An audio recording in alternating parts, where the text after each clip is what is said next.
তারা 3 গাড়ি ফুলাফাইন লইয়া আয়া আমার বাড়ির সামনে ফায়ারিং শুরু করছে। তখন তো আর জল নাই, কী হয়েছে বাইরেছি। হ্যাঁ কইতাছে সন্ধ্যা 6টার মধ্যে রণবীর দেবনাথ, সন্ধ্যা 6টার মধ্যে হ্যাঁ 12 লক্ষ টাকা দিতাম, আর নাইলে আমরা বাঁচতে পারতাম।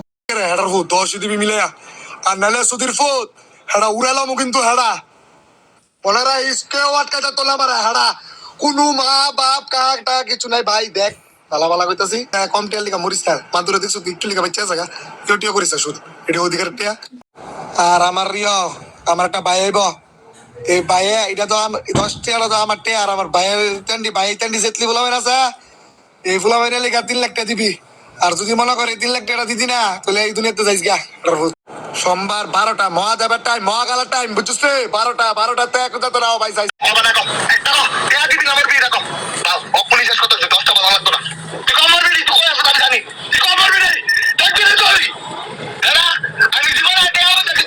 ষোলো তারিখে আমরা বাড়ি ঘর ছাদ ঢালাই কাজ চলতেছে, বাড়ি ভর্তি লেবার 40-50 জন খাওয়ান টাউন চলতেছে, তারা খাইতেছে, 800 জন বাড়ি ভর্তি।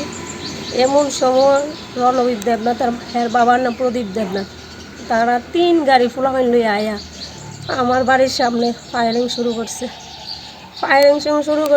তখন তো আর জল নাই, কী হয়েছে বাইরেছি।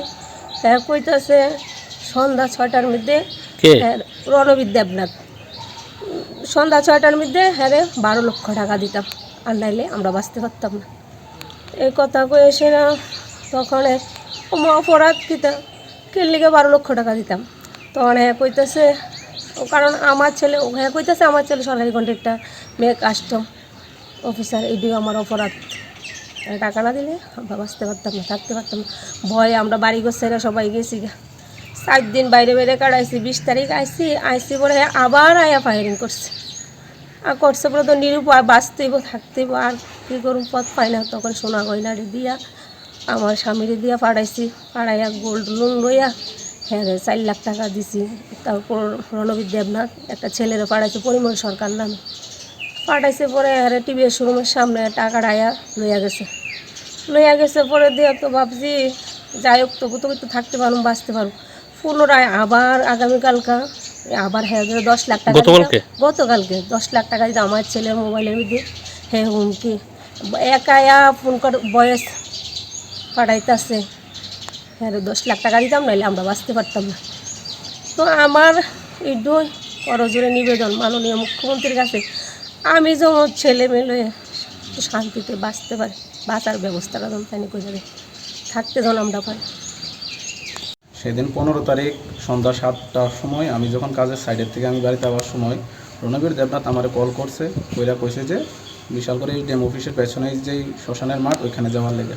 আমি গেছি আমি তো কাজ থেকে আইতেছি, এখন তো যাওয়াটা আমার দ্বারা পসিবল হতো না, আমি পরে কথা কম।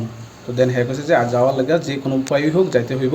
তখন আমি যখন যাই যে যখন কইছে কী হয়েছে কী ব্যাপার আমার ডাকা হয়েছে, তখন হের সাথে আরও 6-7টা ছেলে আসলো, কইছে যে আমার 12 লক্ষ টাকা দেওয়ার লেগে, নাহলে আমি ওইখান থেকে বাড়িতে আইতে পারতাম না। তখন আমি কী কারণে 12 লক্ষ টাকা দিতাম এটা, তখন কইছে যে আমি সরকারি কন্ট্রাক্টারি কাজ করি, তার লাগে 12 লক্ষ টাকা হেরে দিতেই হইব, না দিলে আমার প্রাণে মায়েরা ফলাইব।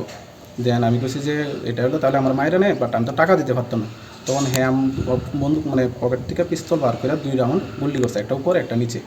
তো কইছে যে হ্যাঁ আমার এখন মায়েরা নিব, হেরে টাকা দিতাম। তখন আমি কইছি যে ঠিক আছে আমার কাছে যে এত টাকা নাই, আমি 1 লক্ষ টাকা হেরে দিয়ে দিব আমার প্রাণটা ভিক্ষা দেওয়ার লেগে। তখন আমি কইছি যে হ্যাঁ কইছে যে সঙ্গে সঙ্গে হইতো না, এরা 12 লক্ষ টাকাই দিতে লাগবো। তখন আমার কইছে যে আর 2 লক্ষ টাকা দেবো। আমি তখন কইছি 2 লক্ষ টাকা আমি ব্যস্ত, তুমি এর বেশি পারতো না। তখন রাত 8:30 বাজে আছে গা। তখন হ্যাঁ আমার 1 ঘন্টার সময় হয়েছে, 1 ঘন্টার মধ্যে 2 লক্ষ টাকা দেওয়ার লেগে। তখন রাত্রেবেলা আমি বিভিন্ন জায়গার থেকে আমার আত্মীয় পরিজন যারা আছে সবাই থেকে 1.5 লক্ষ টাকা ব্যবস্থা করি, এবং রাত্র 9:30টার সময় হ্যাঁ সাঙ্গবাঙ্গ বিশ্বজিৎ দেবনাথ কর্ণজিৎ দাস তারা 2 জন এবং পেছনে একটা কালো কালার স্কর্পিও আসলো, ওইটার মধ্যে মেবি রণবীর ছিল, ওরা আয়া আমার বাড়ির সামনের থেকে 1.5 লক্ষ টাকা নিছে।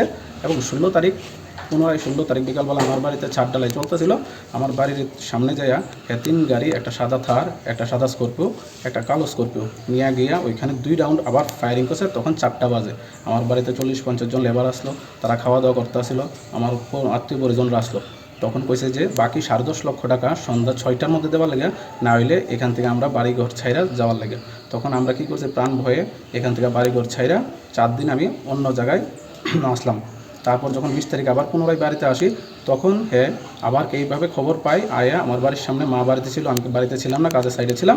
তখন আবার বাড়ির সামনে 2 রাউন্ড ফায়ারিং করে এবং মা যখন আমার ফোন করে কান্নাকাটি করে, তখন আমি কি করি, মা তখন মার গয়না নিয়ে বাবা যায় গোল্ড নিয়ে, তো ওকে 4 লক্ষ টাকা টিভিএস শোরুমের সামনে আমার বাবা দেয় পরিমল দাসকে।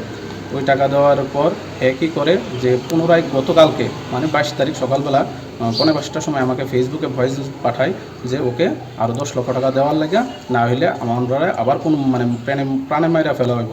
তো তৎসঙ্গে আমি এখন থানা প্রশাসনের দ্বারস্থ হব এবং প্রশাসনের কাছে এটা জানাবো যে ওদের যাতে অতি সত্বর কোনো একটা বিচার করা হয় এবং আমার পরিবারকে নিরাপদ রাখা হয়।